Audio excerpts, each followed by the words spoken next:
अक्सर आपने सुना होगा, प्रेमी और प्रेमिका एक दूसरे के जीवन को समर्पित कर बैठते हैं और निभाने के लिए भी फैसला ले लेते हैं। लेकिन ना जाने क्यों एक मोड़ ऐसा आ जाता है कि जिस वजह से दोनों के बीच अड़चन पैदा हो जाती है और इस अड़चन की वजह से पूरा परिवार हंसता खेलता बर्बाद सा हो जाता है। आज के घटना में सेम कुछ ऐसा ही होता है।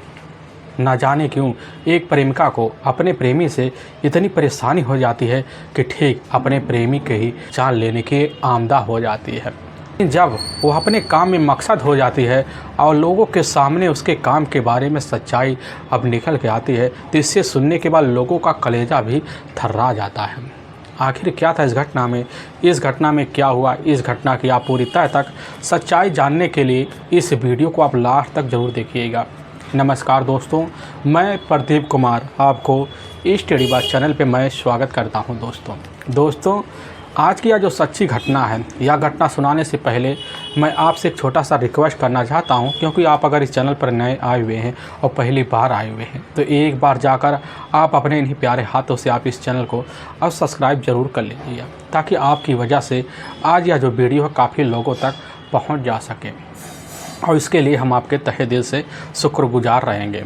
और आज की जो घटना है, यह घटना ठीक मध्य प्रदेश और उसी का भोपाल अब राजधानी पड़ता है, और ठीक उसी का बरसिया एक थाना पड़ता है, और उसी का दामखेड़ा गांव लगता है। उसी गांव के रहने वाले मास्टर होते हैं हरिनारायण सक्सेना होते हैं।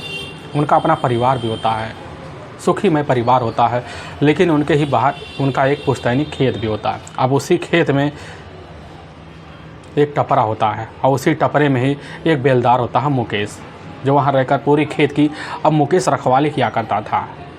तभी मैं बात कर रहा हूँ 10 मार्च सुबह का टाइम होता है, तो उसी बीच अमावस्या का दिन होता है। तो अमावस्या के नाते मुकेश सुबह बड़ा जल्दी उठ जाता है, तो गांव के ही करीब वहाँ पर एक हनुमान मंदिर होता है, तो वहाँ पर जल चढ़ाने के लिए मुकेश सुबह निकल जाता है और जल भी चढ़ा लेता है। लेकिन जब वापस आने लगता है कि देखता है कि जो उसके मालिक हैं, खेतिहर के मालिक हैं, इधर मास्टर हरिनारायण सक्सेना के खेत जो था गेहूँ कुछ हिस्से गिरे हुए हैं। उसके मन में आशंका होता है कि लग रहा है कोई व्यक्ति इनके चारे काट ले गया है, और उसी आशंका के बाद उस चारे के करीब जाता है, तो देखता है कि जो गेहूँ है वह गेहूँ तो काफ़ी दूर तक, लगभग 100 से 200 मीटर दूर तक गिरे पड़े हुए हैं। मुकेश उस गेहूँ के करीब जब जाता तो आगे बढ़ना शुरू कर देता है। ऐसे 200 मीटर जब पास कर जाता है, तो देखता कि वहाँ जो मेड़ होता है, उसी मेड़ पर एक अवधे मुँह डेड बॉडी खून से लथपथ अवस्था में अब पड़ा हुआ है। मुकेश देखता नज़ारा तुरंत चीख पड़ता है, और इसकी सूचना जाकर अपने ही जो खेतिहर मालिक होते इधर मास्टर हरिनारायण को सक्सेना को देता है, और खबर वह पाते हैं। पाने के बाद पूर्व सरपंच होते हैं लाखन ठाकुर को देने के बाद लाखन ठाकुर खबर पाते हैं तुरंत ही। उसी समय अब इधर हरिनारायण और लाखन ठाकुर और मुकेश तीनों मिलकर दोबारा खेत में आते हैं। आने के बाद वह भी खेत में जाते हैं, तो जैसे ही नज़ारा देखते हैं कि गेहूं गिरा हुआ है, तो उनके मन में वहीं आशंका तो बैठ जाती है। लेकिन मुकेश उनको हाथ दिखाते हुए आगे बढ़ाता है, लेकिन जब हाथ की इशारा पाते हैं इधर अब लाखन ठाकुर, तो देखते हैं अपनी ही आँखों से, तो देखकर एकदम चौंक से जाते हैं कि वहाँ पर एक डेड बॉडी पड़ी हुई है जो अवधि में होता है। अब वहाँ हरिनारायण सक्सेना जाते हैं, उस डेड बॉडी को जैसे पलटते हैं देखकर एकदम से चौंक जाते हैं। उनके पैरों नीचे से एकदम ज़मीन सरक जाती है कि देखते हैं कि ठीक यह तो गांव का ही रहने वाला हमारे जो सरपंच इस समय हैं फूलबाई कुशवाहा का अपना बेटा विशाल कुशवाहा ही है। यह सब नज़ारा देखकर वहाँ खड़े मुकेश और साथ में लाखन ठाकुर भी चौंक जाते हैं। उसकी जो सूचना होती है बिना देर के अब उसी समय फूलबाई कुशवाहा के घर भिजवा देते हैं। और फूलबाई कुशवाहा जैसे ही खबर पाती है, तो उसी समय अपने जो पति होते हैं रमेश कुशवाहा की भी सूचना भिजवा देती हैं। इधर रमेश कुशवाहा सूचना पाते हैं, अपने कुछ करीबी को लेकर उसी खेत में पहुंचते हैं, और जैसे अपने बेटे को मोड़ पे देखते हैं, देखने के बाद वहीं दहाड़े मार कर इधर रमेश कुशवाहा और उनकी अपनी पत्नी जो सरपंच होती हैं ठीक फूलबाई कुशवाहा चीख कर रोना शुरू कर देते हैं। लेकिन इधर लाखन ठाकुर अपने नज़दीकी पुलिस थाने बरसिया में फ़ोन कर देते हैं। अब वहाँ के सच्चे होते हैं नरेंद्र फुलस्ते। अब जैसी खबर पाते तुरंत की जो सूचना होता है थाना प्रभारी को देते हैं और बड़े अधिकारी को देते हैं। खबर पाने के बाद वह भी बिना देर के अपनी जिप्सी लेते हैं, और लेने के बाद दामखेड़ा गांव पहुंचते हैं। और रामू के खेत में तो देखते हैं कि वहाँ पर उनके खेत में काफ़ी ज़्यादा भीड़ लगा हुआ है। अब इधर नरेंद्र फुलस्ते तुरंत ही रामू के खेत में पहले जाते हैं, भीड़ को देखते हैं। देखने के बाद जैसे अंदर झांकते हैं कि वह देखते खेत पूरी तरह से गेहूँ है बिछा पड़ा हुआ है, लेकिन गेहूँ के ऊपर बलट साड़े बिखरे हुए थे। नज़ारा देखकर फुलस्ते साहब समझ जाते कि बस करो, घटना को अंजाम बस यहीं दिया गया है। लेकिन जैसे 200 मीटर दूर जाते हैं तो देखते वहीं डेड बॉडी पड़ी हो, जो तो पूरी तरह से खून से लथपथ होता है। अब शरीर पर कई जगह गहरे गहरे चोट के निशान होते हैं। लेकिन जब गला देखते हैं इधर फुलस्ते साहब तो देखते गले पर काफ़ी किसी नुकीले चीज़ से वार किया गया है। काफ़ी सारे ब्लड गले पर जमे पड़े हुए होते हैं। देख के नज़ारा वहाँ इंस्पेक्टर भी दंग सा रह जाते हैं। लेकिन वहीं पर खड़े जो व्यक्ति होते हैं, पुलिस की टीम उनसे पूछताछ करना शुरू कर देती है। पुलिस की टीम जब करने लग जाती है तो इधर पुलिस की टीम सबसे पहले विशाल कुशवाहा के अब जेब की तलाशी लेती है। लेकिन जब उसकी जेब में हाथ डालती है तो वहाँ पर उसके जेब में 4 कंडोम के पैकेट निकलते हैं, कुछ पैसे भी निकल जाते हैं।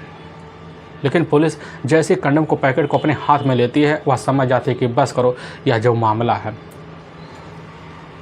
कुछ ना कुछ देखा जाए संबंध के रिश्ते से जुड़ा ज़रूर है। और वहीं पर इधर विशाल कुशवाहा का अपना ही बड़ा भाई होता है, मिथुन कुशवाहा, वहीं पर खड़ा होता है। पुलिस की टीम वहीं उससे पूछ बैठती है कि आखिर तुम्हारे भाई का क्या किसी लड़की के साथ अफेयर है। मिथुन कुशवाहा पुलिस के साथ बिना देर किए कहने लग जाता कि साहब हाँ, हमारे भाई का अपने ही गांव के दूसरे छोर पर रहने वाली एक नीतू साक्या है, अब जिसकी उम्र 22 साल के आसपास है, जिसका हमारे भाई से लगभग 3 साल पहले से ही अफेयर चल रहा है। लेकिन हाँ, हमारे भाई की अभी नई नई शादी हुई है, लेकिन तब से हमारे भाई का उससे मिलना जुलना बहुत कम हो गया है। लेकिन इधर नीतू साक्या को जैसे ही हमारे भाई के बारे में शादी का पता चलता है तो नीतू हर बार हमारे भाई को फ़ोन पे कर बार बार धमकी देती है। यह बात वहाँ थाना इंस्पेक्टर भी सुनने के बाद मिथुन की बात पर यकीन कर लेते हैं। लेकिन पुलिस की टीम वहाँ विशाल कुशवाहा के बॉडी को अच्छे से पंचनामा करने के बाद उठाकर अपने नज़दीकी जो सरकारी अस्पताल होता है अब उसी में पोस्टमार्टम के लिए भिजवा देती है। इधर पुलिस की टीम घटनास्थल का निरीक्षण कर लेती है। निरीक्षण करने के बाद पुलिस की टीम मिथुन को अपने साथ लेती है और थाने ले जाती है और पुलिस की टीम वहाँ पूछताछ शुरू कर देती है।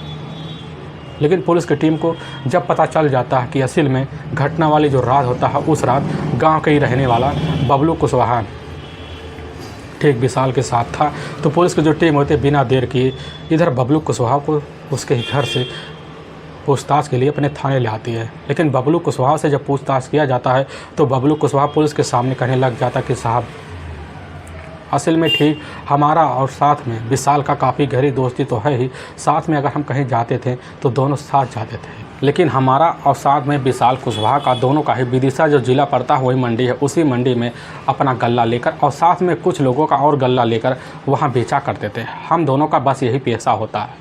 लेकिन घटना वाली रात भी लगभग वही शाम के टाइम 7 बजे के आसपास जो होता है, इधर विशाल कुशवाहा हमारे साथ जो टेम्पो होता है उसी टेम्पो को लेकर हम दोनों मार्केट तो गए हुए थे, विदिशा मंडी में गए हुए थे, तो वहाँ बेच बाच रहे थे। तो उसी वक्त विशाल के पास फ़ोन आता है और विशाल फ़ोन को रिसीव करता है, लेकिन वह बात करते हुए मौके से निकल जाता है।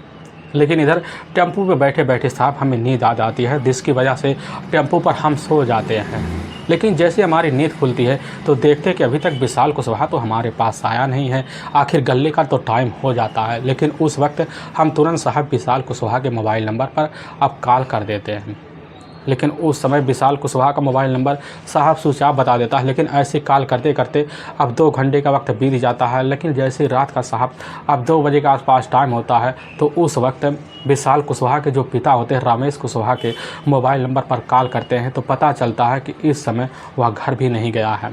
उसके पिता हमसे बस यही बात कहते हैं कि बेटा अभी हमारे खेत में काफ़ी सारे सब्जियां पड़ी हुई हैं, वह सब्जियां ख़राब होने की स्थिति में है, इसलिए तुम जल्दी आ जाओ और इन सब्जियों को ले जाकर मार्केट में जल्दी से किसी व्यापारी के हवाले करो, नहीं तो यह सब्ज़ी जल्द ख़राब हो जाएगी। साहब हम उनकी बात मान लेते हैं। मानने के बाद तुरंत ही टेम्पो लेकर दोबारा उनके पास साहब भोर के 4 बजे के आसपास पहुँच जाते हैं। टेम्पो लेकर साहब हम फिर गल्ला मंडी आ गए। आने के बाद अपने घर बैठे हैं और साहब इसके बारे में हमें कुछ नहीं पता है। पुलिस की टीम इधर बबलू कुशवाहा की बात सुनती है। सुनने के बाद बिना देर किए बबलू कुशवाहा और साथ में अब विशाल कुशवाहा का मोबाइल नंबर का पूरा CDR डिटेल निकाल लेती है। और जब इधर विशाल कुशवाहा के मोबाइल नंबर का पूरा CDR डिटेल निकलता है तो उसी CDR डिटेल में एक नंबर और निकल के आ जाता है। वह किसी अजय नामदेव के नाम से रजिस्टर होता है। जो उसी विदिशा ज़िले का ही रहने वाला होता है।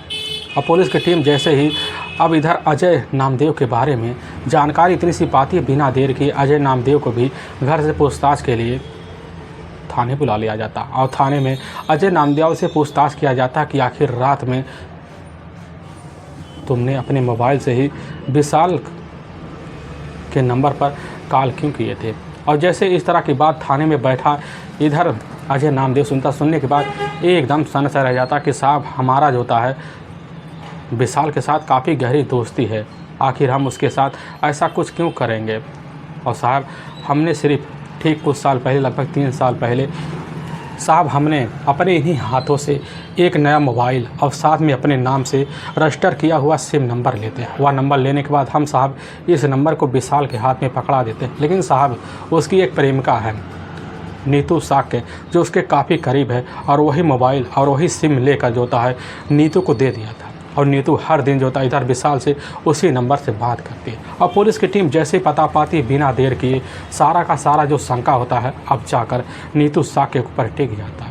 लेकिन पुलिस जो होती है सीधा के सीधा अब नीतू साक्य के ऊपर एकाएक हाथ डालना नहीं चाहती लिए, और इसीलिए पुलिस की टीम काफ़ी लोगों से पूछताछ करती है। लेकिन जब पूछताछ किया जाता पता चलता है नीतू साक्य का ही एक अपना करीबी प्रेमी है, जो ठीक उसी के ही दूसरे छोर का एक इलाका पड़ता वहीं का ही रहने वाला अमीन मंसूरी है, जो इधर नीतू साक्य के साथ काफ़ी करीबी रिश्ता है।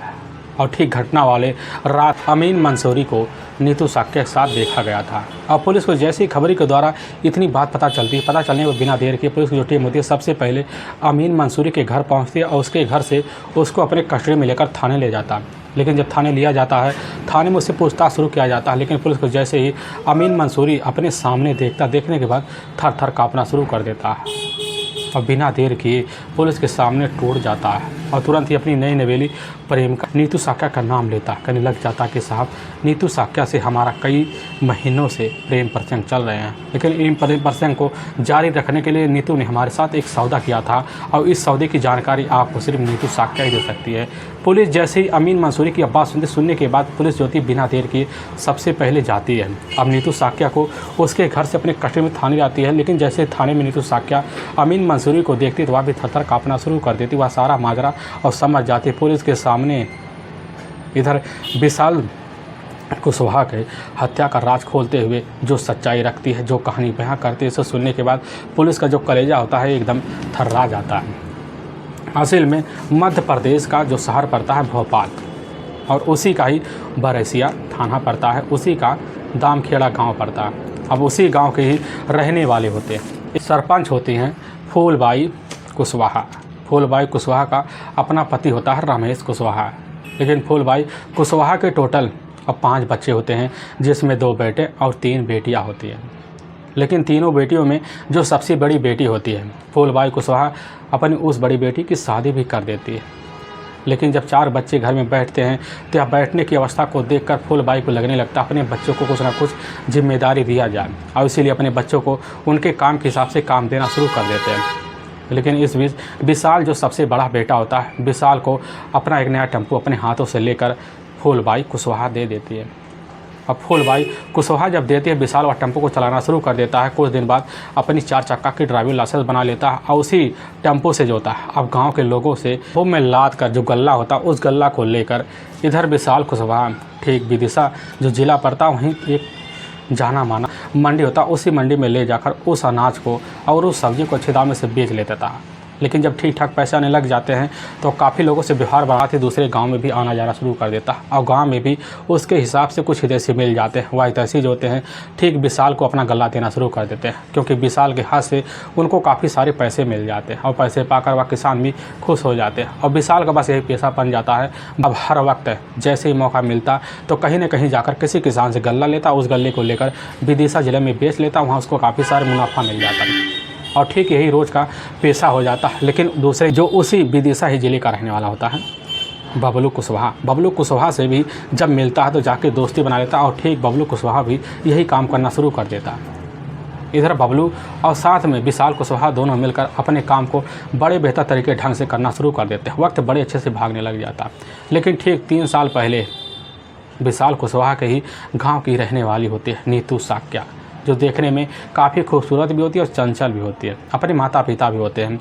लेकिन इसी बीच नीतू कुशवाहा के घर के बगल एक किराने की दुकान होता है। उसी किराने की दुकान पर एक दिन विशाल कुशवाहा तो खड़ा होता है, लेकिन उसकी नज़र जैसे दूसरे घर की तरफ जाती है, जाते हुआ देख कर एकदम सन्न सा रह जाता है, क्योंकि उसके सामने खड़ी हुई खूबसूरत लड़की होती है नीतू कुशवाहा। और देख कर तुरंत ही परिचय बनाने की कोशिश करता है, लेकिन उसी समय पास जाता है तो दो बात। अब नीतू साक्या की बात सुनकर एकाएक विशाल के मन में लग सा जाता है, और उसी दिन से विशाल अब नीतू को अपना सारा का सारा जो दिल होता है निकाल कर अब रख देता, मन में तसल्ली भरे लेकर चल जाता है। और उसी दिन से नीतू का चेहरा हर दिन विशाल के मन में घूमने लग जाता है। अब यह सिलसिला जो होता है इधर नीतू के लिए विशाल का चलना शुरू हो जाता है कि वह घूमने फिरने के बहाने नीतू से ज़रूर मिल लिया करता था। लेकिन नीतू धीरे धीरे समझ जाती है कि आखिर विशाल चाहता क्या है। अब नीतू का झुकाव धीरे धीरे जाकर विशाल की तरफ हो जाता है। होने के बाद दोनों के बीच प्रेम प्रसंग भी चालू हो जाते हैं, और प्रेम प्रसंग का सिलसिला होता है अब बेधड़क जब चलने लग जाता है, दोनों का बाहर घूमना फिरना चालू हो जाता है।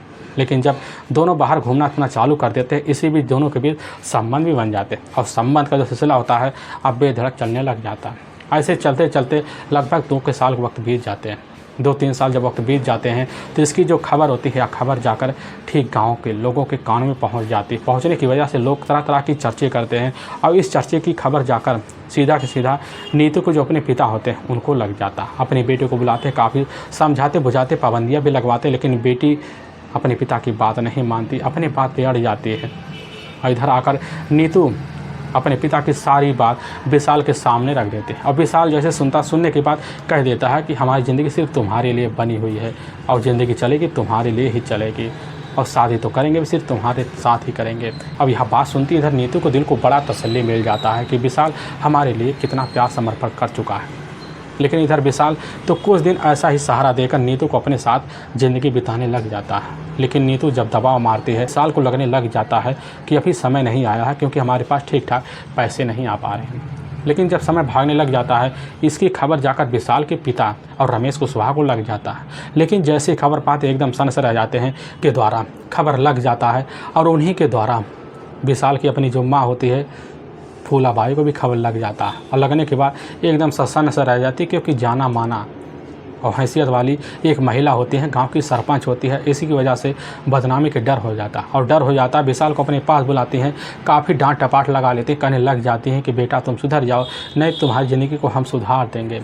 कुछ दिन तो इधर विशाल और साथ में नीतू शांत रहते हैं, दोबारा मिलना जुलना जारी हो जाता है, और दोबारा खबर फूलबाई कुशवाहा को लग जाता और लगती है, तुरंत परेशान हो जाती। उसी समय अपने बेटे के लिए अब नए रिश्ते तलाशी करते हैं, और जब तलाशी करते हैं विदिशा जो ज़िला पड़ता है उसी ज़िले के ही रहने वाली एक खूबसूरत लड़की होती है, जिसका काल्पनिक नाम होता है रानी। और रानी के साथ जाकर इधर विशाल कुशवाहा की शादी बड़े बेहतर तरीके ढंग से कर दिया जाता है। लेकिन इसकी जैसे खबर जाकर नीतू साक्या को लगती है, लगने के बाद एकदम सन्न सा रह जाती है, और तुरंत ही उसी वक्त विशाल के पास फ़ोन मिलाती। विशाल बेधड़क कहने लग जाता है, क्या करूं, हमारे पिता हमारे ऊपर इतना दबाव मार दिए थे, जिसकी वजह से हमें उनके आगे झुकना पड़ा। लेकिन देखो नीतू, तुम्हारे से रिश्ता हमसे ख़त्म नहीं हो पाएगा। यह बात सुनती है नीतू कहने लग जाती है कि रिश्ता तो ख़त्म करना पड़ेगा, लेकिन तुमने जो रिश्ते के साथ धोखा किया उस रिश्ते की कोई अहमियत अब बचा नहीं है। और इसी बात को लेकर नीतू उसी समय विशाल से झगड़े तकरार करती है, और झगड़े का जो सिलसिला होता है हर दिन चालू हो जाता है। नीतू को लगने लगता है कि आखिर हमारे प्रेमी ने हमारी ज़िंदगी के साथ बड़ा ही खिलवाड़ किया है, हमारी ज़िंदगी को एक गुड्डे की तरह खेला है। और उस समय अब नीतू ठान बैठती है, जिसने भी हमारी ज़िंदगी के साथ ऐसा खिलवाड़ किया है उसकी ज़िंदगी को हमेशा के लिए हम तहस महस कर देंगे। और नीतू उसी समय सहेली का एक भाई होता है अमीन अंसारी। अमीन अंसारी नीतू को काफ़ी पहले से जानता था, क्योंकि नीतू के घर अमीन अंसारी का पहले से आना जाना होता है। लेकिन अमीन अंसारी के मन में नीतू का मन भी लग जाता है। लेकिन नीतू को जैसे ही ध्यान आता है अमीन अंसारी के बारे में, अब जाकर अमीन अंसारी से मिलते हैं और उसी समय उससे दोस्ती का हाथ बढ़ाते हैं। लेकिन अमीन अंसारी अब जैसे नीतू साक्या को देखने और खूबसूरती का दीवाना हो जाता है, क्योंकि सामने नीतू उसके प्रपोज लेकर खड़ी हो जाती है। प्रपोज को इधर अंसारी स्वीकार कर लेता है। स्वीकार करने के बाद इधर नीतू अब रोज़ का रोज़ अमीन अंसारी से मिलना जुलना जारी कर देती है। अमीन अंसारी इधर नीतू को पाने के बाद बड़ा खुशी जाहिर कर देता है, और रोज़ का रोज़ मिलना जुलना जारी होने की वजह से काफ़ी खुश रहना शुरू कर देता है। लेकिन नीतू का मकसद कुछ और होता है, और नीतू इसी मकसद को पाने के लिए जो होता है हर दिन नए लड़के की तलाशी करते हैं। लेकिन उससे कह देते हैं कि तुम अगर हमारा काम कर दोगे तभी तुम्हारे साथ हम रिश्ता रखेंगे। और लेकिन जैसे लड़के अब नीतू की बात सुनते तुरंत पीछे हट जाते हैं। लेकिन बाद में यह बात टिकाने के लिए एक दिन यही अमीन अंसारी खड़ा हो जाता है। अमीन अंसारी जैसे नीतू की बात सुनता कहने लग जाता कि ठीक है, हम तुम्हारे पुराने प्रेमी यानी कि विशाल कुशवाहा को कैसे न तैसे रास्ते से ठिकाने लगवाए लेंगे और इसके बाद दोनों मिलकर शादी करेंगे। नीतू साक्ष्य भी सुनने के बाद एकदम खुश हो जाती है और उसी दिन से अमीन अंसारी के साथ प्लान में शामिल हो जाता। इधर नीतू साक्ष्य बड़ी बेहतर तरीके ढंग से एक चाल चल जाती है। उसी चाल के तहत विशाल कुशवाहा के पास जाती कहने लग जाती है कि हमारे बीच जो पहले हुआ था वहाँ भी जारी रहेगा, लेकिन हम तुमसे बिना बात किए नहीं रह पाएंगे क्योंकि हमारे पास कोई अभी तक मोबाइल नहीं है। यह बात सुनता विशाल तुरंत ही कहने लग जाता है चलो हम नया मोबाइल साथ में नया सिम दिलवा देते हैं। इधर विशाल अपना एक करीबी दोस्त होता है जो उसी का इलाके का रहने वाला होता है, अजय नामदेव के पास जाता है। जाने के बाद उससे बात करता, ठीक उसी का आधार कार्ड लेता है और उसके ही नाम से सिम ले लेता है और लेने के बाद नया सिम और नया मोबाइल लाकर नीतू साक्य के हाथ में पकड़ा देता है और उसी मोबाइल से इधर अब हर दिन विशाल से बात करना शुरू कर देती है। जब नीतू को लगने लग जाता है कि आखिर कभी हम तक पुलिस पहुंच ही नहीं पाएगी क्योंकि यह जो नंबर है ठीक विशाल का अपना करीबी दोस्त नामदेव के मोबाइल नंबर पर रजिस्टर है। नीतू को भी लग जाता कि बस करो, हमारा पूरा प्लान अब सब सफल होने वाला है। लेकिन अब जैसे ही 9 मार्च का दिन होता है तो ही शाम का टाइम हो जाता। शाम के टाइम में नीतू साक्य खुद विशाल के पास फ़ोन करती है, कहने लग जाती है कि आज हमारा मन बहुत उचान मार रहा है, हमें तुमसे मिलने की काफ़ी दिलासा हो रही है। और यह बात जैसे ही विशाल कुशवाहा सुनने के बाद एकदम खुश हो जाता है कि चलो पुरानी प्रेमिका को अपना वह रिश्ता याद आ गया और उसी वक्त तुरंत ही ठान लेता है कि ठीक है, हमें समय मिलेगा तुम्हारे पास पहुंचेंगे। और यह बात सुनने के बाद उसी वक्त विशाल कुशवाहा तो अपनी टेम्पो लेकर मौके पर अपने मंडी तो पहुंच जाता है, वहां बेचता तो उसी वक्त उसके ही पास बबलू कुशवाहा खड़ा होता है और दोबारा इधर नीतू साक्य फ़ोन करती है। पता लगता है उसके बगल ही बबलू खड़ा हुआ है। यह जानकारी जैसे नीतू को लगता है तुरंत ही कह देती है कि ठीक तुम इस वक्त तुम गाँव के बाहर हनुमान मंदिर है वहीं पर आ जाओ, हम दोनों की मुलाकात आज वहीं होगी। अब यह बात विशाल सुनने के बाद एकदम खुश हो जाता है और रात को लगभग वहीं 7 बजे के आसपास बबलू को छोड़ देता। छोड़ने के बाद निकल पड़ता है और अपने ही गांव के पास एक दुकान होता है मेडिकल स्टोर, उसी पर आता है। 4 कंडोम के पैकेट लेता, अपने जेब में रख लेता है क्योंकि उसकी खुशियों का कोई ठिकाना नहीं होता। और मंदिर पे पहुंच जाता, देखता है कि नीतू अभी तक नहीं आई। लेकिन नीतू इधर उसकी अपनी जो मौसी होती है मौके पर घर आ जाती है, जिसकी वजह से नीतू वहाँ फंस जाती है। और जैसे ही रात का 11 बजे के आसपास टाइम हो जाता है, इधर विशाल का बेसब्री का जो इंतज़ार होता है ख़त्म होने का टाइम हो जाता है। विशाल काफ़ी शाम से जाता, सोच लेता कि नीतू हमें धोखा दे गई है। और नीतू के मोबाइल नंबर पर विशाल जब कॉल करता है तो नीतू कह देती है कि टाइम लगेगा। और रात का लगभग जब 11 बजता है तो नीतू अपने घर से बहाना मारकर हनुमान मंदिर के करीब पहुँचती तो वहीं पर देखती है कि वहाँ पर पहले से ही एक गुस्सैली अवस्था में विशाल कुशवाहा खड़ा हुआ है। और नीतू को जैसे विशाल देखने के बाद करीब चला जाता है और नीतू पहले उससे मीठी मीठी बातें करती है और विशाल मीठी मीठी बातों में फंस जाता है। और दोनों एक दूसरे को जैसे ही गले लगाते हैं तो उसी वक्त झाड़ी में छुपा हुआ अमीन मंसूरी होता है। अमीन मंसूरी नज़ारा पूरा देख रहा होता है और पीछे निकलता है। देखते ही इशारा पाता है इधर नीतू का, और नीतू जैसे इशारा दिखाते हैं, दिखाने के बाद एकाएक पीछे से टूट पड़ता है। और वहीं अमीन मंसूरी उर्फ अमीन अंसारी अपने ही पास रखा तेज धार हथियार निकालता है। निकालने के बाद एकाएक गले पर विशाल कुशवाहा के लगा देता, वही खींच रहा, जिसकी वजह से विशाल हमेशा के लिए मौत की नींद में सो जाता है। लेकिन इधर नीतू साक्य को तब भी विश्वास नहीं होता। वहीं पास रखा हुआ एक भारी भरकम पत्थर होता है, उसी पत्थर से विशाल कुशवाहा के शरीर पर कई बार वार करते हैं। जब वार करते हैं पूरा यकीन हो जाता है बस करो विशाल इस दुनिया को छोड़ के जा चुका है। दोनों मिलकर अपने हाथों से विशाल कुशवाहा के डेड बॉडी को उठाते हैं और खींचने की कोशिश करते हैं, लेकिन डेड होने की वजह से बॉडी काफ़ी वज़नदार हो जाती है। खिंचाती नहीं, लेकिन खींचते खींचते अब इधर जैसे ही मास्टर शिव नारायण के खेत में पहुंचते हैं तो मौके पर उनका हाथ जवाब दे जाता है और वहीं पर दोनों मिलकर फैसला लेते हैं क्यों ना इस डेड बॉडी को यहीं पर आग के हवाले कर दिया जाए ताकि यह पहचान में ना आए। लेकिन इधर अमीन अंसारी काफ़ी समझाता है, जिसकी वजह से नीतू मान सी जाती, कहने लग जाती कि ठीक है चलो भाग चले। अमीन अंसारी विशाल के मोबाइल और साथ में उसके पर्स अपने जेब में रख लेता और वहाँ से फरार हो जाता है। नीतू भी अपने घर चली जाती है। लेकिन वाकई में दोस्तों पुलिस के सामने जब यह सच्चाई निकल के आता है, निकलने के बाद पुलिस की जो टीम होती है इधर नीतू और साथ में अमीन मंसूरी को अपने कस्टडी में लेने के बाद ले जाती, वहाँ के ही जेल में एक लंबी सज़ा के लिए अब डाल देती है। दोस्तों, हमें इस घटना का सुनाने का उद्देश्य किसी के दिल को परेशान करना नहीं है और ना ही किसी के दिल को ठेस पहुंचाना है, बल्कि आपको यह बताना कि आप जहां भी रहें आप सावधान और सतर्क जरूर रहे। दोस्तों, फिर मिलेंगे एक नई वीडियो के साथ। तब तक के लिए जय हिंद और जय भारत।